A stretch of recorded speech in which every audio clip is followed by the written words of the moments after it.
When Phil Parkinson planned Wrexham's opening weeks in the Championship, Conor, Coady and Danny Ward were almost certainly earmarked for starring roles, particularly in the eagerly anticipated clash against their former club Leicester City. The two internationals, Coady for England, Ward for Wales, were among the marquee signings in a summer that brought 13 new faces to North Wales. Yet less than 8 weeks into the season, circumstances have shifted.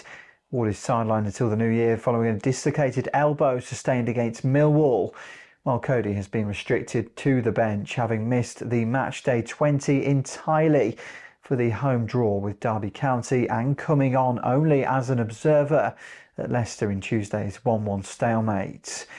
Even so, the former England international contributed behind the scenes, providing invaluable insight to his old teammates when meeting with analysts and coaching staff.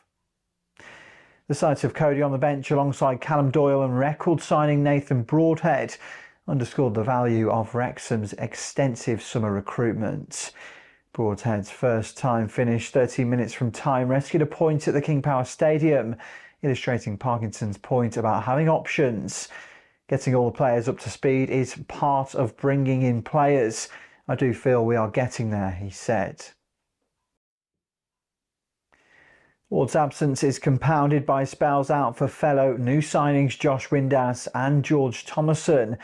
Ward was even omitted from the 25-man squad list for the acquired EFL after the summer window closed. Next up, a home game against fellow promoted side Birmingham City. How Parkinson will rotate his squad remains uncertain, but the packed schedule could offer a pathway back for Coady. In his absence, Dominic Hire, deadline day signing from Blackburn Rovers, has anchored the back three, highlighting the depth created by a recruitment drive designed to keep Wrexham competitive in the second tier.